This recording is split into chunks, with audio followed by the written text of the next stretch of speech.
Checklist. I'm in Myanmar. Check. I'm in the gorgeous historic city of Mawlamyine. Check. I barely got any sleep last night, so I'm a bit of a wreck. Check. I plugged in all my electronics, but then the power went out and something went wrong, and my wireless microphone did not charge overnight. Check. Instead of going out when it's nice and cool to go exploring a local pagoda, I waited until midday so that it is as hot as possible. Check. We're firing on all cylinders today.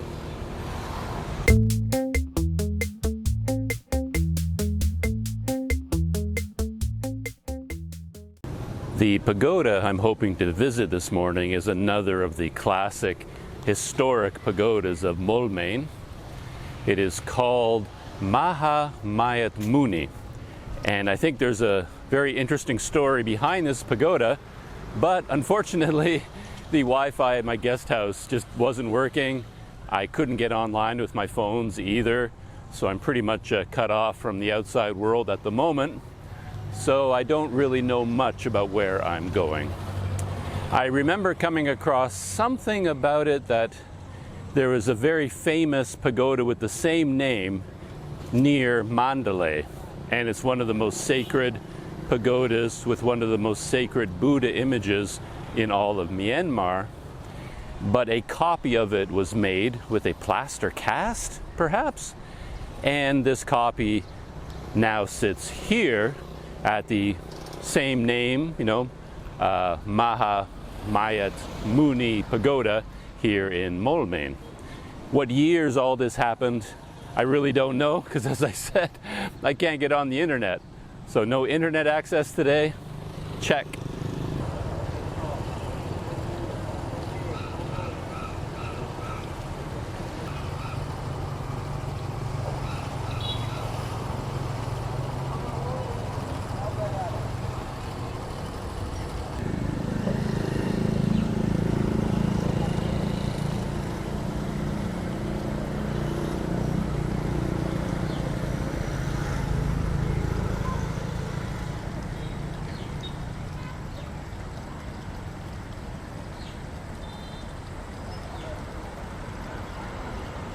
Just passing by this jetty and dock on my way to the pagoda. Thought I'd come down to take a look. Found a boat sunk. It's not going anywhere. And just over there is the brand new, or the newish railroad bridge. And that's the bridge that I followed on my train to come to Mawlamyine 2 or 3 days ago. Just a gorgeous day again today. It's kind of funny even now for me shooting video, because I took pictures most of my life and I still think kind of like a photographer. So as I wander around, I see all these things I want to take pictures of. I love close-ups of objects and things. So for example, I came down here and I saw these chains, wrapped around these two, not sure what you would call them, and I would normally take a picture of that. So here I am shooting video of it. So I have this instinct to shoot video of all these scenes just like this. But after I shoot that video, what do I do with it? Do I narrate over the video? Do I talk about the rusty black chains and how they're draped over this dock? There's really nothing to do with that image unless I want to string a whole bunch of them together and put together a musical montage, But yeah, I still think like a photographer, and I'm out here seeing things and wanting to take pictures of them, and then I shoot video instead. But what do I do with all that video? I don't know how normal it is to use, floating docks like this. As far as I can tell, this is like a barge that has been chained and anchored, and they're using it as a dock. Is that a normal thing, or is that something they invented here? Because I keep noticing how strong the river currents are here, and this barge would have to be anchored very firmly, or else Yeah, if it broke away, it went floating down the river, that would certainly cause a lot of trouble. But it may not even be floating at all, I'm not really sure. But it's got a couple of anchor chains here going down. But whenever I'm walking around on one of these things, it doesn't feel like it's moving at all. You know, I don't feel any motion up or down or any direction. So perhaps it's half floating and half stuck on the bottom.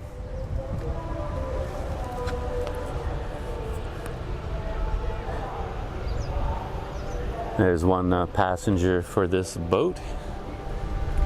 I don't know where he's going though.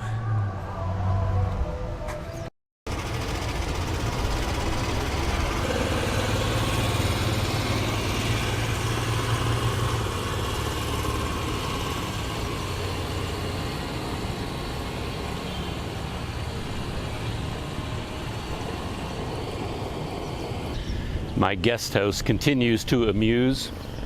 For whatever reason, at 6:30 this morning, they decided to clean a bunch of rooms. So these young, energetic men that I mentioned the other day, they dove into all these rooms around me and started cleaning them and setting them up for new guests, I guess. So they were in there sweeping and vacuuming and making all kinds of noise and banging and crashing. And again, as a guest in their establishment, I appreciate the effort to get the place clean. But you know, maybe they could have waited until 8:30, 9, you know, not do that at 6:30 in the morning.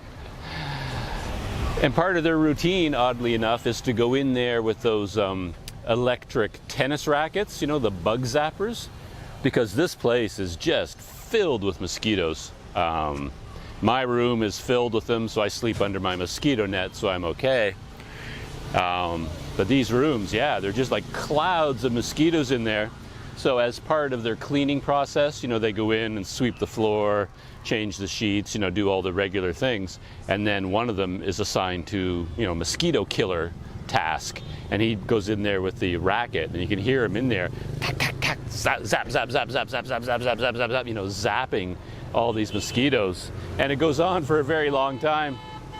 And there's so many big screens in all the rooms, the sound carries really clearly. So I hear the zapping sound going on from every room they go into. It's really quite funny. It's like they go on a mosquito safari, kill as many mosquitoes as they can in as quick a time as possible. I've often thought that net fishing must be one of the most frustrating things in the world. Just keeping the net organized and free of knots and getting all the seaweed out of it and keeping it clear. I mean, all I have in my life are a bunch of USB cables and microphone wires and headphone wires, and just untangling those just about drives me to distraction. And I'm not depending on those for my dinner table. These poor people every day untangling that fishing net so that they can get back to work must drive them nuts. I think I'm getting close to the main market building. In the market area, dead giveaway are all these trucks lined up at the side of the road. This might actually be some sort of a transportation hub. A lot of these white trucks that you see across the way, yeah, they have benches in the back and they drive around the city. They're kind of like the bus service here. It took me a while to figure that out, because a lot of these trucks would kind of slow down as they went by me and honk their horns, and then I eventually figured out that they were actually the local bus service. So I assume some of these are going to towns outside of Mawlamyine. People came here to the market, do a lot of shopping, and now they're waiting for their truck to fill up with enough passengers so they can leave and go back to wherever they came from.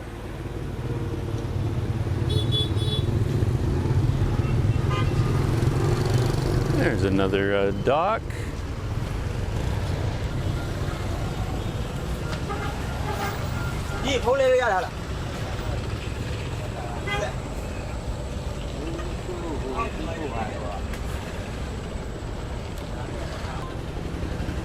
There's a little fleet of boats ready to head out into the river.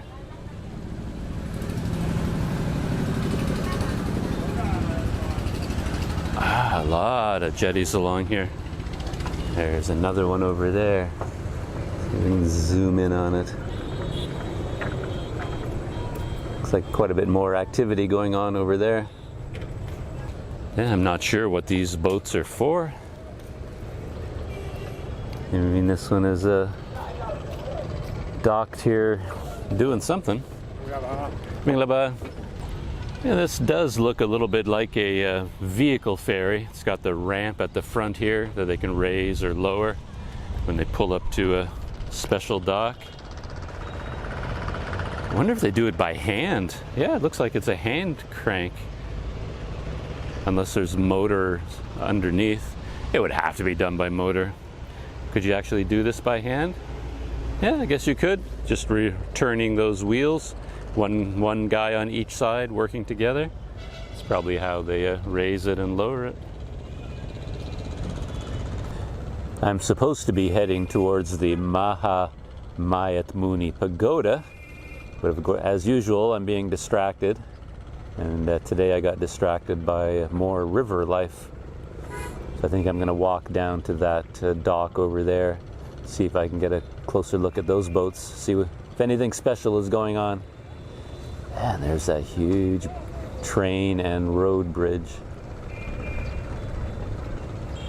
And heading off to Yangon, 350 kilometers, 350 miles off in that direction. That road across the way, that's the one that heads up to the pagoda, Sin Bin Thar Yar Street. Sin Bin Thar Yar, something like that. But before I go there, I'm going to head down to this jetty, see what's going on.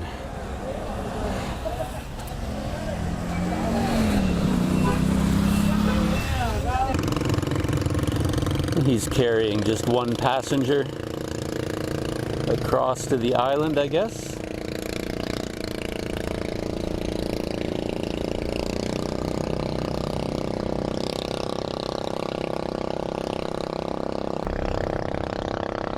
There's the other jetty or dock, or I don't really know what the terminology is. What barge? I'm not sure what to call it. I'll just call it a jetty.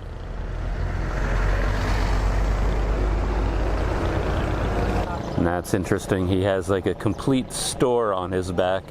Sells eyeglasses, watches, like dozens of different items that you might find in a little convenience store, all on his back. A few interesting sights. Right here I've got a little truck driven by a motorcycle. Very cool. Across the road, new building going up with a bamboo scaffolding going up. What, 1, 2, 3, 4, 5 or 6 stories. And over here we've got the OK Hotel. Dim sum and Chinese food. That's something to remember. I could definitely use a good Chinese food meal. And a busy market street. Look at that. See if we can zoom up a little bit. Oh, I think I might have to head in that direction first after I visit the jetty.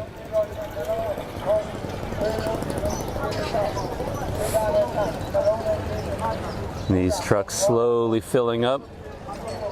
When I look at them with my Canadian eye, I think they're full. You know, I think they're full and ready to go. Look at that one over there, all the people in there. But they're still waiting. More cargo, I guess. As long as there's room, you know, up on the roof, they can carry more stuff. So even if they have enough people, they're still waiting to fill the roof to capacity. And then all the way down this dock, we got restaurants all on an angle.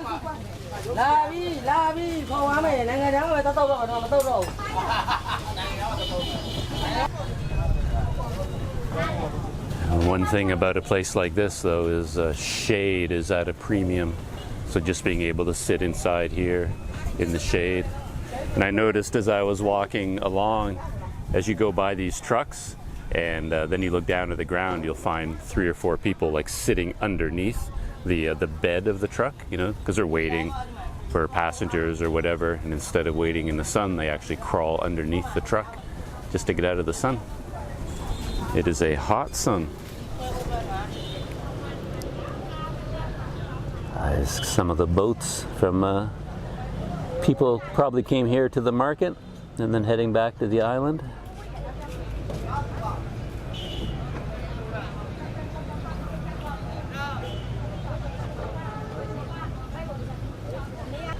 Not sure what's up with this boat though. What in the world could its purpose be?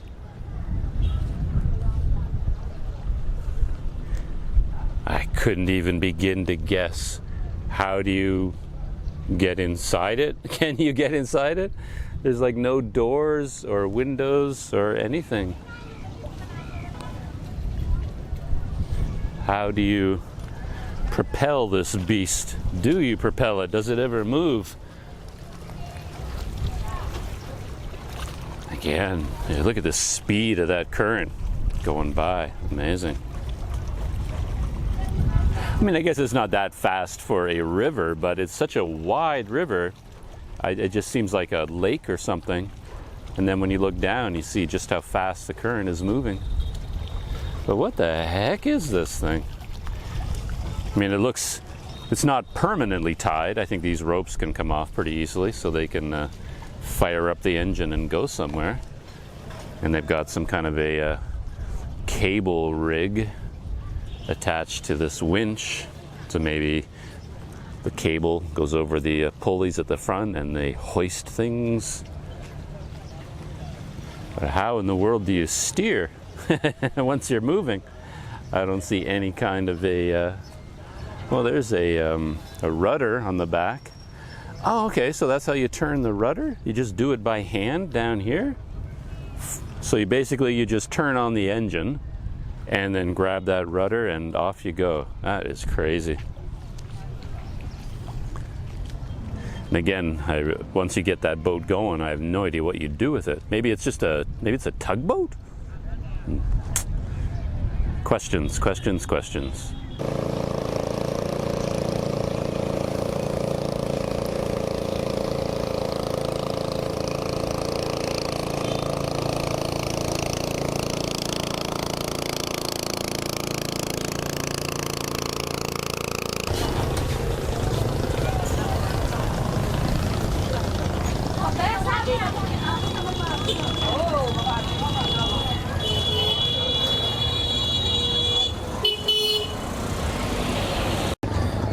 Nothing is too big to put on one of these trucks. It's like somebody bought a refrigerator. Maybe? Refrigerator freezer. And it's perched up there rather precariously, but I guess they have it tied down. Here's a random travel tip for anyone coming to a place like Myanmar. You're often out walking around and you'll hello. And you'll often come across a scene like this, like what I'm seeing here today, all these trucks and all the activity. And I was on my way to the pagoda, so you might think, oh, this area looks interesting. I'll come back here tomorrow, or I'll come back here in a couple of days and check it out when I have time. But that would be a mistake, because when you come back here in 2 days' time, all this activity might be gone. That has often happened to me, where I've seen something interesting and then I think, oh, I'll come back and check this out later. But of course, it turns out that that event, whatever it was I was seeing, was happening on that day. Like today could be market day here. And if I come back here tomorrow, there will be nothing happening. So the travel tip is, when you see something interesting, go check it out right away, because it may not be there anymore when you come back. Is that a good tip, or is that like 1,000% obvious? Maybe it's something that only I do, you know, see something interesting and then say, oh, I'll come back tomorrow. and then I come back tomorrow and it's not there anymore. So check it out when you see it. Travel tip. I was thinking about that travel tip because I'm still walking along the river. As you can see, I've almost made it to the bridge itself, and the trucks are still going on. I mean, the lineup of trucks is just going on and on and on. So it started to strike me that there's no way this happens every day. This must be like a major market day of some kind. Maybe one day a week or something like that. I don't know, but I can't imagine there's this much truck activity every single day at this market. Wow, look at that. He bought a brand new tricycle cart, shiny and new tires and everything. Maybe there's a good deal on refrigerator freezers. Got another one, exact same model, except this one, they have it upside down. I noticed on the packaging it would say, do not lay on its side, this way up. And the first one I saw was situated properly. That one's upside down. It just came across what looks like an old classic hotel, the Mawlamyine Strand Hotel. I think this main street that follows the river is called Strand Road or something like that. And this is the Strand Hotel. Looks like one of the old hotels of the city. I've reached the end of this road as it follows the river. Curves up over here past another, looks like a fairly fancy hotel over here. And then there's a mosque over there. I'm gonna go take a look at the mosque before I go back to the market. And this is about, I guess, as close as we're going to get to the railroad bridge today. So let's take a look at it.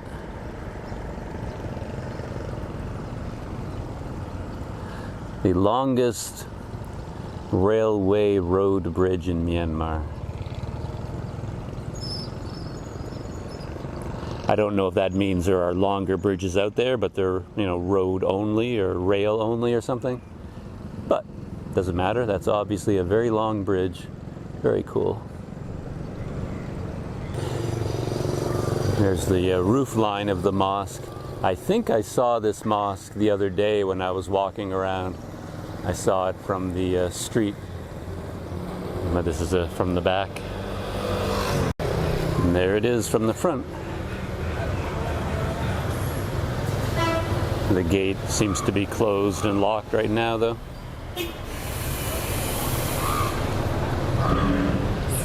From what I read on Google Maps, this mosque is simply called the Strand Mosque, or Strand Masjid, named after the street.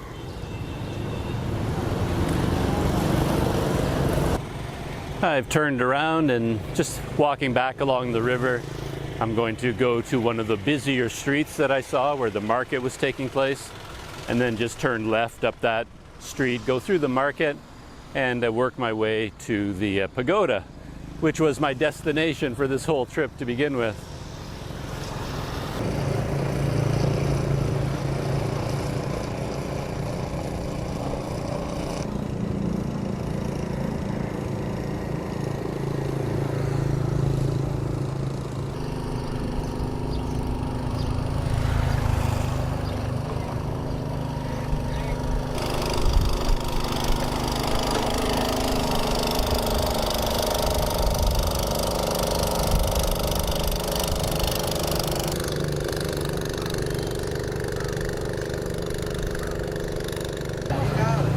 Right back in the area with all the trucks slowly packing up and getting ready to go.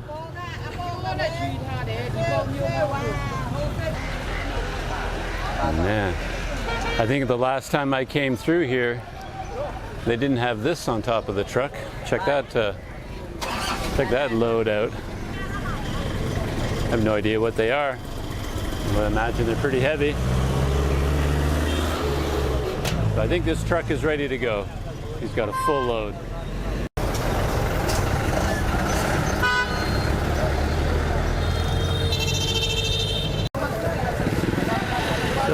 there's the market street ahead of me.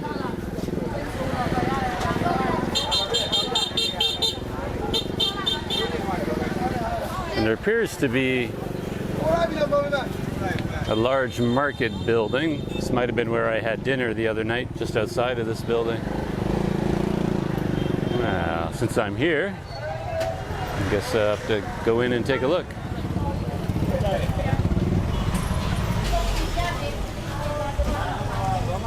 Garlic, potatoes, onions, some kind of dried peppers, bags of rice. This is the inside of the market building. Looks kind of like a little bit like wholesale, a fair amount of wholesale in here. The other day when I was walking through a market in Yangon, I was talking about how it just seemed like they do a lot more shopping here than we would do in Canada.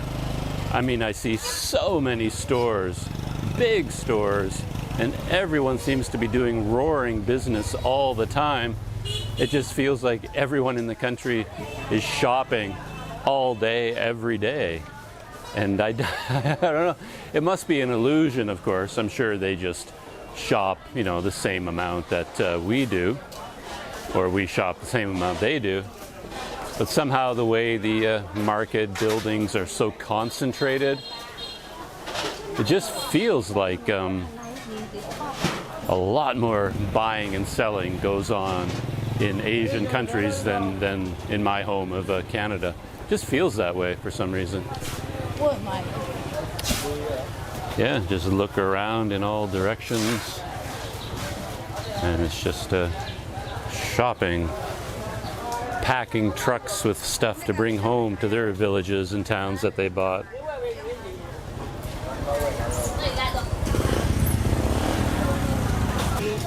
And so far, all I've seen are the wide, you know, big streets. And this market goes on into the interior as well. You've got all these narrow passageways.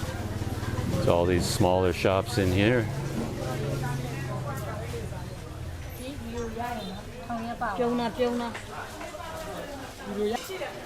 And there must be some special relationships going on with these shops. I find it hard to believe that a tiny shop kind of hidden deep in here, would get very many customers just walking by. So I think they have regular customers that they, supply every month.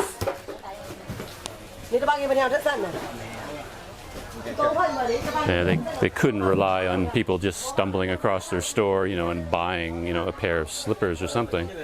They probably have to sell them by the hundreds to other shops, like wholesale, like I said. Oh, I was wondering where the stairs were to the second floor. And here they are here. Go take a look at the second floor.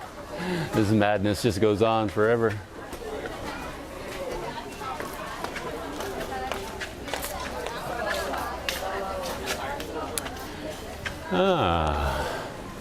So this is all textiles and clothing up here. And I think I'll just head straight back down the other side. Last thing I need right now is clothing.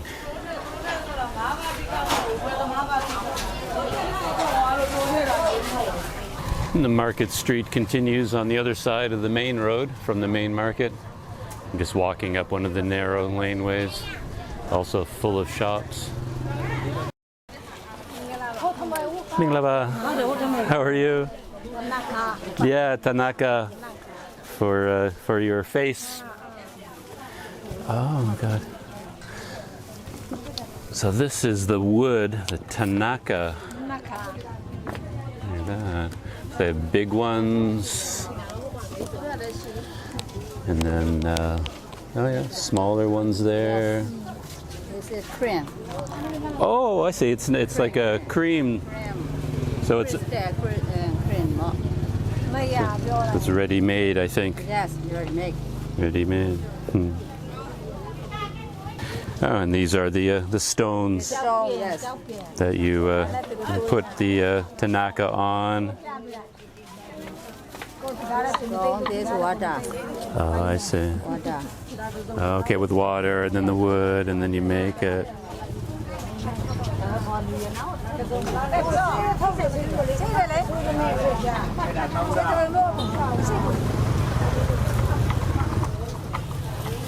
So you have to work pretty hard to grind up the Thanaka wood.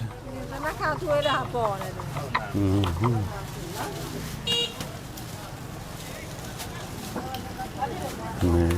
And then there you have it. This fish. Ah, okay. Sure. Very cool. That's good. I stopped at a little shop there that sells the wood for the Thanaka cream that they put on their face, and the woman was very kind, and she showed me how they grind it on the stone, and then she ground up a little bit, and I don't know if you can see it. I don't know how clear it is, but she put a little bit on my cheeks, so I have a tiny bit of protection from the sun right now. A little bit of Thanaka. Well, the small adventures continue. I'm still walking towards the pagoda, and I happen to be passing like a coffee shop. It's called All Coffee, Food and Drink, and I ended up with a strawberry and yogurt smoothie. So I'm very excited about that. Thank you. And there it is there. It's very strawberry. With a lime garnish on top. And I think it cost 1,500 chat. So exactly $1 US for my delicious smoothie. So here in the lighting of the cafe, you can probably see the Thanaka a little bit better on two sides. One thing I will say about this Thanaka is that on my skin, it actually feels cooling. Yeah, so it makes you feel cooler just having it on your skin. Wow, the smoothie is really thick. I like that.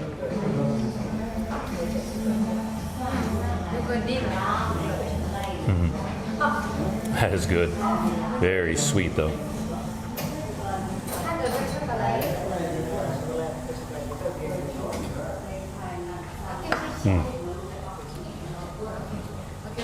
Yeah, powerfully sweet. That's fine by me.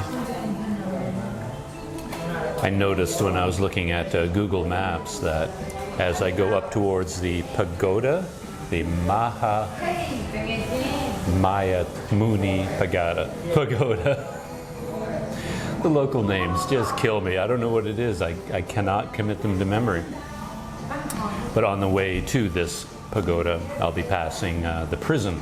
I'm not sure if it's still in operation, but it's the old prison of Mawlamyine. And as I mentioned the other day, I'm not sure if it's still in the video or not, but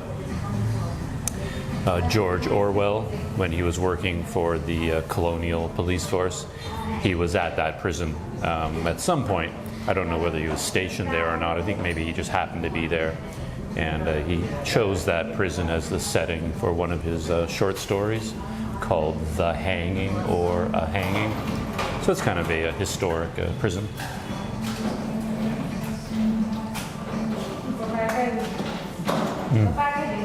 Oh, it's so good. There's one problem with delicious strawberry yogurt smoothies. You have one and you just want 10 more. I mean, you could line them up on a counter and I could probably drink 10 of them. So just one just kind of whets your appetite and you want more and more. They're so addictive. Well, I'm just outside the prison, actually. The wall is right behind me. It still seems to be a functioning prison, though I wouldn't swear to that. And the Mahamuni Pagoda is just ahead of me on the hill. And there's the spire of the stupa, or some part of the pagoda, just ahead of me. In fact, it's fairly close to the Kayak Thanlan Pagoda. They're kind of right beside each other. The Kayak Thanlan is just sort of off to the right of this one. Anyway, let's head up there. And here's the wall of the prison. Kind of a guard tower on the corner. And then the long wall with the barbed wire.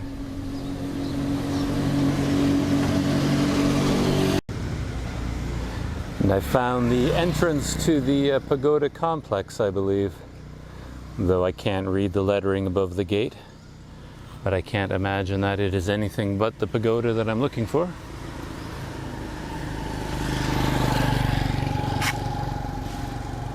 Yeah, the motorcycles come down this hill at a pretty fast pace. I think this is the road that goes by the base of Kayak Thanlan Pagoda. This pagoda also has a display of the Buddhas for the days of the week and your birthday. And with the other one at Kayak Thanlan, I was talking about how each Buddha had an animal. And that one around the corner is a rat. This one, an elephant. And over here, oh, a mouse or a rat again. And some kind of a snake for this one over there. And the sign above each Buddha has the day of the week.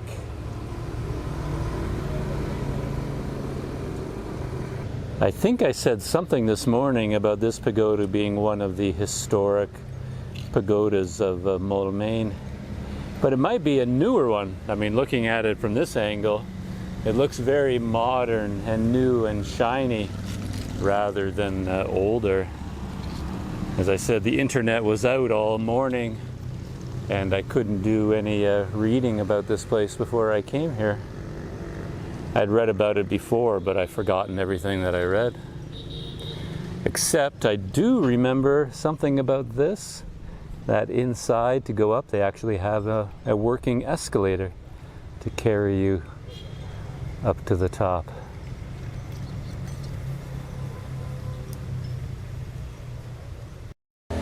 I just saw some monks go up the escalator, but it doesn't seem to be working.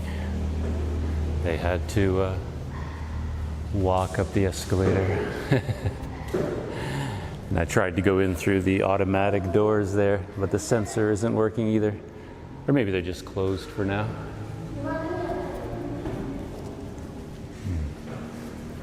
And there's Kayak Thanlan Pagoda. Over there, the two pagodas are kind of connected with a walkway. So I'll probably head in that direction and then back down into the city again. I'm not sure I've seen a Buddha image quite like this one before, with all the fine gold sort of filigree on his head and clothing, and then an almost metallic face. Can't quite get the color right though. On my camera it looks like metal, but in reality it has more of a golden hue. I'm not sure if that's being picked up by the camera or not. For the donation box, you can choose to donate for the electricity bill, the water bill, or for the monasteries.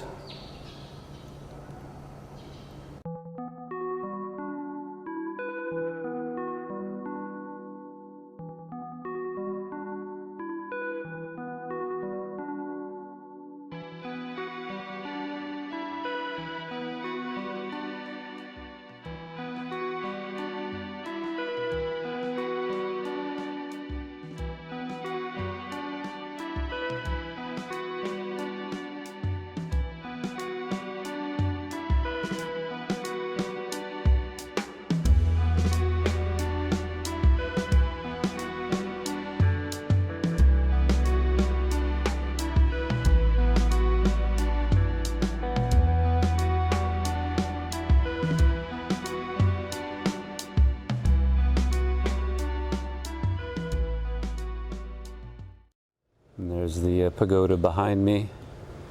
I didn't find anything in English in there about the history of it or the story of the Buddha image, how it came to be. but I did see a kind of cast, like a mold inside, as if the face of the Buddha anyway, was a copy of the famous one from the Mandalay area. I have a vague memory of reading that. I made my way up here to Kyak Thanlan Pagoda. It's midday, and I don't think it's the end of my day here in the city, but it's the end of my morning ramblings, I think. Gonna head back to the guest house, have lunch along the way, cup of coffee back in my room, and kind of relax for the worst of the heat of midday. And I think I'll end the video here for this morning's ramblings around the city, and I'll see you in the next video.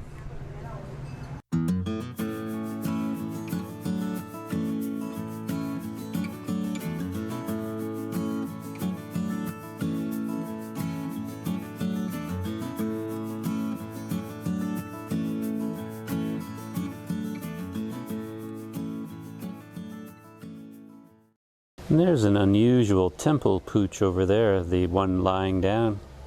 His rear legs are paralyzed. Looks like they've been paralyzed since birth, perhaps. And he has a really interesting way of walking completely on his front legs, with his whole body kind of dangling below him. Let's see if he gets up and then walks around.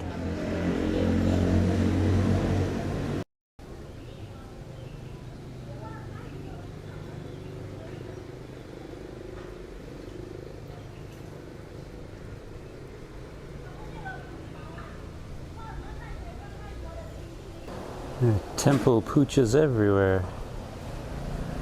Packs of them.